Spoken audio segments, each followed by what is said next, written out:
To Build a Fire by Jack London.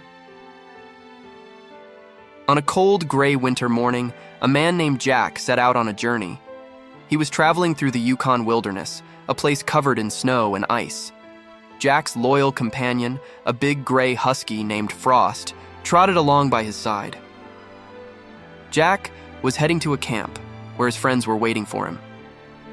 "Come on, Frost, let's keep moving," Jack said, patting his dog on the head. "We'll reach the camp by evening, and there will be a warm fire and a good meal waiting for us." Frost wagged his tail and barked, but he also felt the intense cold and knew the journey would be tough. As they walked, Jack noticed how everything around him was white and silent. The Yukon River was frozen solid with a thick layer of ice and snow on top. Jack checked his watch. It was 9 o'clock in the morning, but there was no sun in the sky.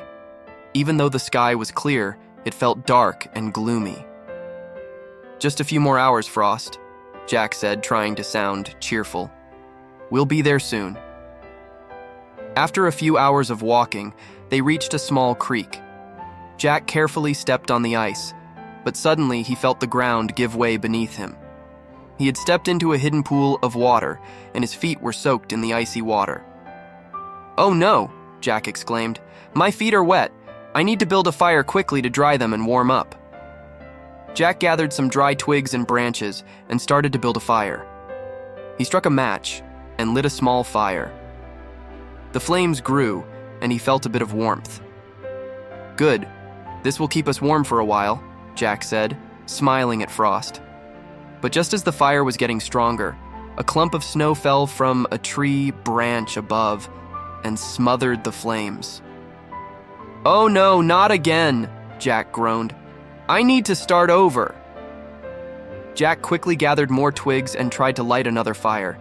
His hands were so cold that they were shaking, making it difficult to hold the matches. Frost watched him with worried eyes. "Come on, hands, work with me," Jack muttered, trying to strike a match. "We need this fire." After several attempts, he managed to get a small fire going again.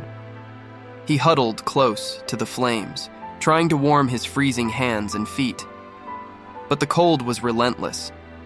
Jack's hands were numb, and he struggled to keep the fire alive. He knew he had to be careful, as his life depended on it. Frost, sensing the danger, whined softly and looked at Jack with pleading eyes. "It's okay, boy," Jack said, his voice trembling. "We'll be fine. Just need to keep this fire going." Despite his efforts, Jack's fingers were too numb to control the fire properly. The flames flickered and died down, leaving him in the freezing cold once again. Jack's strength was fading, and he knew he was in serious trouble. "Frost," Jack said weakly. "I don't think I can do this alone."